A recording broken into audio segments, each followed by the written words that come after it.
بسم اللہ الرحمن الرحیم۔ السلام علیکم۔ میں فرزانہ خان سوشیالوجی ADP کے لیکچر میکس ویبر کے ساتھ، امید ہے آپ سب خیریت سے ہوں گے اور اپنے اپنے گھروں میں آن لائن کلاسز لے رہے ہوں گے۔ آج ہم نے ویبر کا جو نیکسٹ تھیوری کرنی ہے وہ ہے سماجی عمل کا نظریہ، تھیوری آف سوشل ایکشن۔ اس سے پہلے ہم اس کی جو تھیوریز کر چکے ہیں، آج اسی سلسلے کا یہ جو نیکسٹ جو تھیوری ہے وہ ہم کر رہے ہیں۔ اور اس میں ہم نے بہت سارے جو مفکرین ہیں اس میں ہم نے سوشل ایکشن جو ہے وہ ہم نے پڑھا ہے۔ آپ نے اس کو غور سے پڑھنا ہے، دیکھنا ہے کہ کس طریقے سے ہر نظریہ دوسرے سے مختلف ہے، لیکن ان سب تھیوریز میں یا سب نظریات میں ایک چیز کامن ہے، وہ ہے کہ یہ سب جو ہے وہ سوشیالوجی میں جب ہم ان کے متعلق بات کرتے ہیں تو لازمی بات ہے ہمارا جو ہے وہ سب سے مین کنسرن یا سوشیالوجی علم ہی معاشرے کا ہے، عمرانیات یعنی کہ معاشرہ۔ تو سب جو نظریات ہیں وہ معاشرے کے بارے میں ہیں، افراد کے بارے میں ہیں، ٹھیک ہے؟ تو آپ نے ان کو دیکھنا ہے کہ وہ کیسے ایک دوسرے سے مختلف ہیں۔ اب ہم شروع کرتے ہیں theory of social action. Max Weber کے قول کے مطابق روحانی علوم کو قدرتی علوم پر فوقیت حاصل ہے، یعنی کہ جو روح کے علم ہیں وہ ہمارے جو قدرتی جو علوم ہیں ان پر وہ فوقیت رکھتے ہیں۔ عمرانیات کو روحانی علم ہونے کی حیثیت سے یہ مقام حاصل ہے کہ بنی نوع انسان معاشرتی عمل کی ساخت سے براہ راست آگاہ ہیں، کہ ابھی میں نے آپ سے بات کی کہ عمرانیات جو ہے وہ ہے ہی معاشرے کا علم، اور انسان کا جو ڈائریکٹ جو واسطہ پڑتا ہے وہ بھی معاشرے سے ہے، اس کی ساخت کے بارے میں بھی اس کو پتہ ہے، اور عمرانیات کو یہ مقام حاصل ہے کہ وہ اس کے بارے میں علم فراہم کرتی ہے، کہ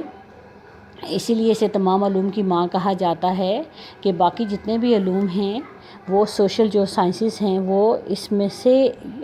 جو ہے وہ اس کی برانچیز ہیں یا اس کی شاخیں آپ کہہ سکتے ہیں، کہ ہم اس میں معاشرے کے بارے میں پڑھتے ہیں، اور لازمی بات ہے جب یہ معاشرے کے بارے میں علم فراہم کرتا ہے تو اس کا مطلب ہے کہ زندگی کے جتنے اسپیکٹس ہیں، چاہے ان کا تعلق روح سے ہے، مذہب سے ہے، معاشرے سے ہے، معیشت سے ہے، سیاسیات سے ہے، پولیٹکس سے ہے، کسی بھی جو آپ اسپیکٹ کو دیکھ لیں، نفسیات سے ہے، تو وہ سارے جو علوم ہیں ان کے بارے میں ہمیں معلومات فراہم کرتی ہے۔ آگے ہے عمل کی تعریف۔ ویبر کے مطابق منطقی طور پر سماجی عمل کی ابتدا عمل سے ہوتی ہے، جو اس نے عمل کی تعریف میں کہا ہے، یعنی کہ سماجی عمل ہے کہ ہم معاشرے میں رہ رہے ہیں، معاشرے کا ایک حصہ ہیں، اور معاشرے کو ہم بناتے ہیں، کہ معاشرہ بنتا ہی افراد سے ہے، افراد کے جو گروپ ہیں، افراد کی جو لوگ ہیں، جو آبادی ہے وہی معاشرہ بناتی ہے۔ اب ہر فرد کا معاشرے میں اپنا اپنا کنٹریبیوشن ہے، اپنا اپنا کردار ہے، اور وہ ایک مخصوص عمل جو ہے وہ ادا کرتا ہے۔ اب جو اس عمل کی ابتدا ہے وہی ہمارا سماجی عمل ہے۔ ویبر کہتا ہے کہ انسان کا ایسا رجحان یا فعل، چاہے ظاہری ہو یا باطنی ہو، عمل کہلاتا ہے، جس میں فاعل اس کے ساتھ موضوعی مفہوم منسلک کرتا ہے، کہ ہمارا جو ظاہری یا باطنی کوئی بھی جو فعل ہے وہ عمل کہلاتا ہے، رجحان ہے، کہ ہم بہت ساری چیزیں ایسی ہیں کہ ہم جو ہے وہ پریکٹیکلی نہیں کر رہے ہوتے، لیکن کیونکہ ہمارا تعلق ہی معاشرے سے ہے، اور معاشرہ کیا ہے؟ افراد ہیں، اور افراد جو ہیں ان کا آپس میں جو تعلق ہے وہ جذبات کا بھی ہے، وہ فیلنگز کا بھی ہے، وہ ایٹیچیوڈ کا بھی ہے، وہ بیہیویئر کا بھی ہے،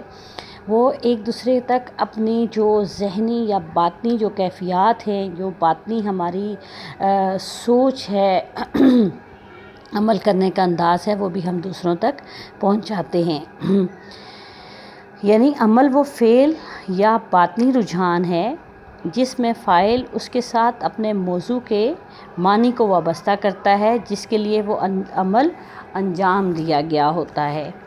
کہ اب ہم کوئی بھی معاشرے میں جو عمل کرتے ہیں یا عمل ہم سر انجام دیتے ہیں یا عمل کسی بھی جو ہے ریئیکشن میں کیا جائے، کسی بھی اسپیکٹ میں کیا جائے، تو وہ کوئی نہ کوئی میننگز دیتا ہے، وہ کوئی نہ کوئی اپنا مطلب دیتا ہے کہ ہم نے کس وجہ سے یہ جو ہے وہ اپنا عمل جو ہے وہ سر انجام دیا ہے۔ عمرانیات بنیادی طور پر اس فعل کا مطالعہ کرتی ہے جو دوسروں کے کردار کی طرف رہنمائی کرتا ہے، کہ دوسروں کے، اب صرف ہم نے یہاں پہ فرد کو نہیں پڑھنا کہ کہ کسی ایک جو اس کو ہم نے موضوع نہیں بنانا۔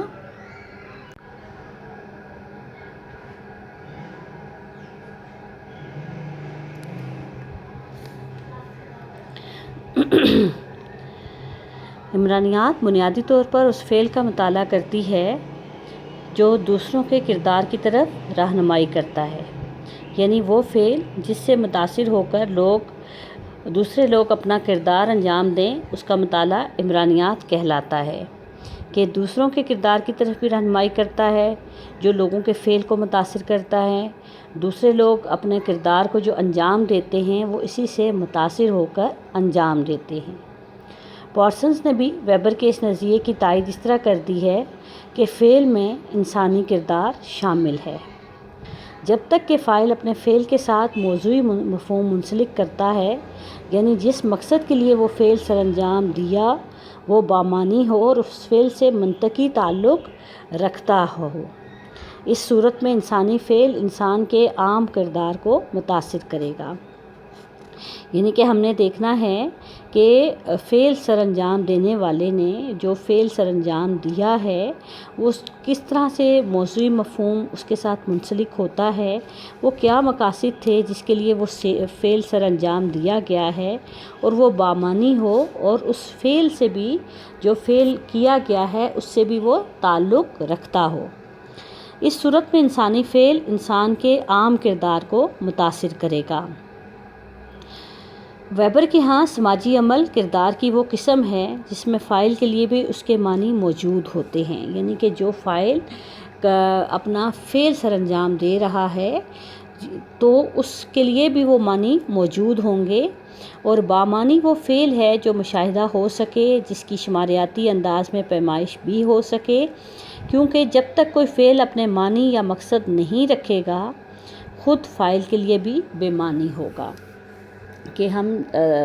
معاشرے میں دیکھتے ہیں، عام روٹین میں دیکھتے ہیں کہ ہم جو کوئی بھی فعل سر انجام دیتے ہیں، کوئی بھی کام کرتے ہیں، آپ کسی بھی طرح کے کام کو اپنے ذہن میں لائیں تو اس کا کوئی نہ کوئی مقصد ہوتا ہے، اس کے پیچھے کوئی نہ کوئی سوچ ہوتی ہے، اس کا کوئی نہ کوئی ہمیں رزلٹ چاہیے ہوتا ہے کہ ہم کس مقصد کے لیے جو ہے وہ فعل سر انجام دے رہے ہیں۔ اور جب تک اس فعل کا کوئی مقصد نہیں ہوتا اور جو مشاہدہ ہو سکے یا جس کی جو ہے وہ شماریاتی انداز میں ہم پیمائش کر سکیں، تو وہ اپنے فاعل کرنے والے کے لیے بھی وہ بے معنی ہو جائے گا۔ اب فعل کے معنی کو سمجھنا ہے۔ ویبر نے معنی کو سمجھنے کے 2 مراحل بیان کیے ہیں۔ پہلا ہے فعل کو براہ راست سمجھنا، کہ جیسے 2 ضرب 2 ہے تو یہ 4 بنتا ہے، یعنی کہ اس کو ملٹیپلائی کریں گے تو اس کا جواب 4 آئے گا۔ اب یہ آپ کی جو شماریاتی انداز ہے یا جس میں آپ نے کاؤنٹ کرنا ہے، یا جیسے میتھ ہے یا اس طرح کی جو چیزیں ہیں، یا جیسے سائنس ہے کہ جس میں آپ نے جو ایکسپیریمنٹ کیا اور اس کا رزلٹ جو ہے وہ ہر صورت میں وہی آئے گا، جیسے پانی کیسے بنتا ہے، کتنے اس میں پورشن ہائیڈروجن ہے، کتنا آکسیجن ہے، وہ ہر حال میں اسی پروپورشن کے ساتھ جو ہے وہ پانی ہی بنے گا۔ لیکن یہ طریقہ انسانی سلوک کے لیے استعمال نہیں کیا جا سکتا۔ اب ہم جب سوشیولوجی پڑھتے ہیں یا عمرانیات پڑھتے ہیں تو یہاں پر ہم کس کو پڑھتے ہیں؟ فرد کو پڑھتے ہیں، معاشرے کو پڑھتے ہیں، یعنی انسان کو پڑھتے ہیں۔ اب انسانی جو سلوک ہے وہ اور اس کا کردار، کہ انسان کا کردار پہ یہ چیز اثر انداز نہیں ہوتی کہ اس میں کیا جمع ہو رہا ہے، کتنا ہم جمع کر رہے ہیں، کتنا مائنس کر رہے ہیں، کتنا ملٹی پلائی کر رہے ہیں، یا ہم اس کو جمع یا تفریق کے دائرے میں رکھ کر یا ضرب دے کر ہم اس کو نہیں پروو کر سکتے۔ آپ اس کی مثال یوں دیکھ لیں کہ ہر فرد کا جو ریئیکشن ہوتا ہے یا سوچ کا انداز ہے یا کام کا انداز ہے اور بہت ساری چیزیں ہیں، جو انسانی جو جسم ہے یا انسانی ذہن ہے وہ اتنا کمپلیکیٹڈ ہے کہ ہم یہ نہیں کہہ سکتے کہ سب لوگ ایک ہی طرح سے ریئیکٹ کریں گے اور ایک ہی ریشو سے کریں گے اور ایک ہی انداز میں کریں گے اور ایک ہی طرح کا رزلٹ آئے گا۔ جیسے کوئی بہت خطرے والی حالت ہے یا کوئی ایسے جنگلی جانور ہے یا کوئی ایسی سچویشن ہے کہ جس میں سے کہ اپنی جان بچانی ہے، تو ہم یہاں پہ زیادہ مثالیں نہیں دیں گے، ہم ایک دو کو بھی کر لیتے ہیں کہ سپوز کوئی جنگلی جانور سامنے آ گیا تو اس میں سے ہو سکتا ہے کہ ایک ہی گروپ میں سے کچھ لوگ جو ہے وہ فوراً بھاگ کر جو ہے وہ اپنی جان بچانے کو پریفر کریں، کہ انہیں لگے کہ ہم یہاں سے بھاگ جائیں گے تو اس سچویشن سے نکل جائیں گے تو ہم اپنی جان بچا سکتے ہیں، اور اسی گروپ کے کچھ لوگوں کو شاید یہ لگے کہ نہیں، مجھے جو ہے وہ مقابلہ کرنا چاہیے، مجھے فائٹ کرنی چاہیے اور میں شاید اس پر قابو پا سکوں۔ اب کچھ اس میں سے ایسے بھی ہوں گے کہ جو اس سچویشن میں گھبرا جائیں گے، ہاتھ پاؤں چھوڑ دیں گے، وہ بجائے بھاگنے کے، بجائے مقابلہ کرنے کے بیٹھ کر رونا شروع کر دیں گے، ان کی ٹانگیں کانپنا شروع ہو جائیں گی، وہ چیخنا چلانا شروع کر دیں گے۔ مطلب یہ کہ ہم یہاں پہ 3 طرح کے لوگوں کو دیکھا کہ ان 3 لوگوں کا بھی جو ایک دم سے ریئیکشن تھا یا جو براہ راست عمل تھا وہ بھی ایک دوسرے سے ٹوٹلی ڈیفرنٹ تھا، اور اسی طرح سے ان کی اگر ذہنی کیفیت کا یا ان کے بیک گراؤنڈ کا یا ان کا جس طرح سے بھی اگر ہم اس کو دوبارہ سے دیکھنا چاہیں تو وہ بھی ڈیفرنٹ ہوگا، کیونکہ انسانی سلوک کی پیمائش تکمیلی مقداروں میں ممکن نہیں ہے۔ یہ طریقہ قدرتی علوم میں استعمال ہوتا ہے۔ نمبر 2 ہے کہ وضاحتی سمجھ، کہ فعل کو سمجھنے کے لیے یہ طریقہ اس وقت استعمال ہوتا ہے جب ہم محرکات کو سمجھنے کی کوشش کرتے ہیں۔ ایک محرک ایک بامعنی مرکب ہوتا ہے جو فاعل یا مشاہدہ کرنے والے کو اس کے فعل یا رجحان کی وجہ سے نظر آتا ہے، کہ اب ہم اس کو سمجھنے کے لیے کیا کریں گے، ہم وہ موٹیویشن یا وہ موٹیو تلاش کریں گے، وہ ریزن تلاش کریں گے کہ جس کی وجہ سے وہ ایٹیچیوڈ دیکھیں گے کہ جس کی وجہ سے جو ہے وہ فعل سر انجام دیا گیا ہے۔ بس مناسب سماجی عمل اس وقت وجود میں آتا ہے جب ظاہری سلوک اور محرکات بامعنی طور پر سمجھے جاتے ہوں، کہ مناسب سماجی عمل اس وقت وجود میں آئے گا جب ظاہری سلوک اور محرکات کو کہ ظاہری طور پر کیا کردار انجام دیا گیا، کیا کام کیا گیا، کیا فعل سر انجام دیا گیا، اس کے پیچھے جو محرکات تھے وہ کیا تھے، اس میں آپس میں کیا ریلیشن شپس ہے اور کن وجوہات کی بنا پر وہ فعل کیا گیا ہے۔ اب فعل کی بھی جو ہے وہ میکس ویبر نے 4 اقسام بتائی ہیں، ٹھیک ہے، کہ کون کون سی 4 اقسام ہیں۔ پہلا ہے بامقصد معقول فعل ہے، دوسرا ہے بلحاظ اقدار فعل معقول ہو، تیسرا ہے مؤثر فعل ہو، چوتھا ہے روایتی فعل ہو، ٹھیک ہے۔ اب ہم اس کو 1 بائی 1 کرتے ہیں کہ کس طریقے سے ہے۔ پہلا ہے بامقصد معقول فعل ہو، جب فعل کسی حالت کی طرف منسوب ہو اور اس کے کئی مقاصد اور ذرائع ہوں، نیز فاعل اپنے ذرائع کو خالصتاً صلاحیت کی بنا پر منتخب کرنے کے لیے آزاد ہوں، تو ایسا فعل یا مقصد معقول فعل ہوگا۔ کہ اس میں کیا ہے کہ جب فعل جو کام کیا گیا ہے وہ کسی ایسی حالت کی طرف منسوب ہو یا ایسی حالت میں کیا گیا ہو جس کے بہت سارے ریسورسز ہوں یا جس کے بہت سارے مقاصد ہوں، اور جو فعل سر انجام دینے والا ہے اس نے اس کو اپنی صلاحیت کی بنا پر چوز کیا، یعنی کہ اس کے پاس آپشنز تھیں، اس کے پاس مختلف قسم کی جو ہے وہ راستے تھے جس میں سے وہ کوئی بھی انتخاب کر سکتا تھا، اور وہ صرف اپنی مرضی اور اپنی صلاحیت کے مطابق اس کو استعمال کرنے کے لیے آزاد تھا۔ تو اس فعل کے یہ 4 میں خواص موجود ہوں گے۔ اس فعل کا تعلق کسی سماجی حالت سے ہوتا ہے، یعنی کہ سماجی حالت معاشرے میں وہ فعل سر انجام دیا گیا ہوتا ہے۔ دوسرا، ایسے فعل کے ذرائع و مقاصد بہت سارے ہوتے ہیں۔ تیسرا، فاعل کو مکمل آزادی حاصل ہوتی ہے کہ وہ اس فعل کے لیے ذرائع اختیار کرے جن کی وہ صلاحیت رکھتا ہے، یعنی کہ وہ اپنی صلاحیت اور اپنی جو بھی ایبلٹی ہے، کیپیبلٹیز ہیں، اس کے مطابق جو ہے وہ اپنے ذرائع کو استعمال کرے گا۔ معلوم ہوا کہ ایسے فعل کی انجام دہی میں جو ذرائع درکار ہیں وہ فاعل کی صلاحیت پر مبنی ہوں گے، اور ان ذرائع کو استعمال کرنا یا نہ کرنا، یا ان میں سے وہ کون کون سے ذرائع استعمال کرتا ہے، یہ بالکل فاعل کی مرضی پر ہوگا۔ دوسرا ہے بلحاظ اقدار فعل معقول ہو۔ جب صلاحیتوں کے مطابق ذرائع منتخب کر لیے جاتے ہیں اور مقاصد کا تعین پہلے سے کر لیا جاتا ہے کہ جو فعل کرنے والا ہے وہ اپنی صلاحیت کے مطابق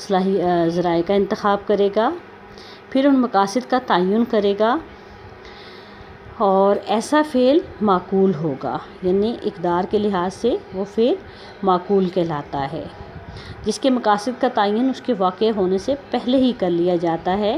اور فاعل کی صلاحیتوں کے مطابق اس کے ذرائع چن لیے جاتے ہیں کہ ہر شخص کو پتہ ہوتا ہے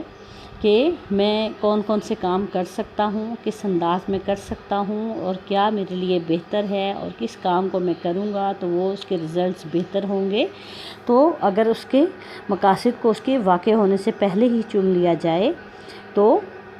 یہ جو بلحاظ اقدار فعل جو ہوگا وہ معقول ہوگا۔ تیسرا ہے مؤثر فعل۔ جب کسی فعل کے ذرائع اور مقاصد کے تعین میں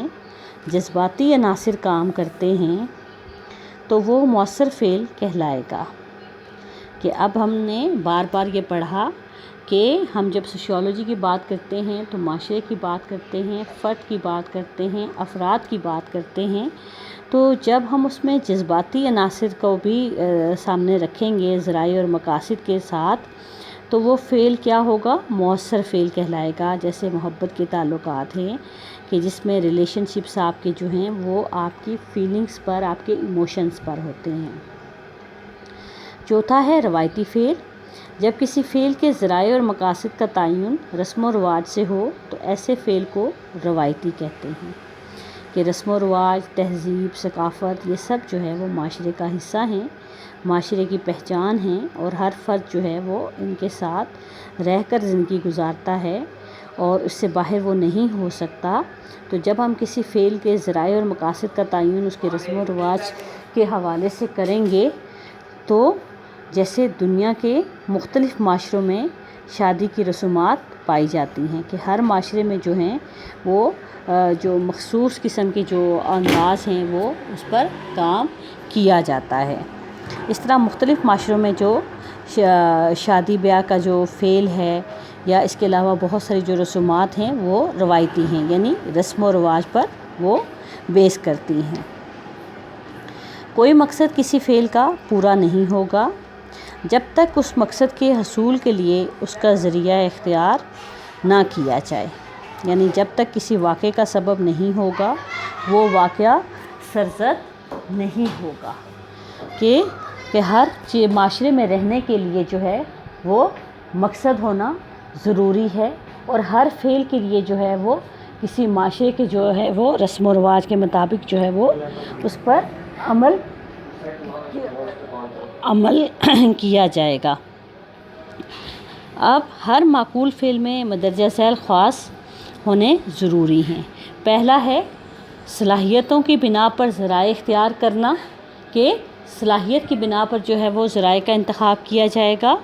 دوسرا، ذرائع و مقاصد کا پہلے سے تعین کر لیا جائے گا۔ تیسرا ہے جذبات کی موجودگی میں اس کا تعین کیا جائے گا۔ چوتھا ہے رسم و رواج کے اثر سے فعل کے ذرائع و مقاصد کا تعین کیا جائے گا۔ مندرجہ بالا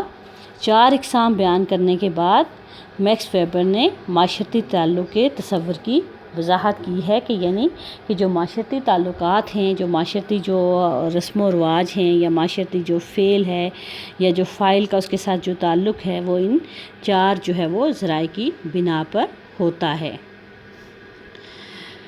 اب ہم نے یہ جو تھیری ہے یہ ہم نے اس کا جو سماجی عمل کا جو نظریہ ہے وہ آج ہم نے کمپلیٹ کر لیا.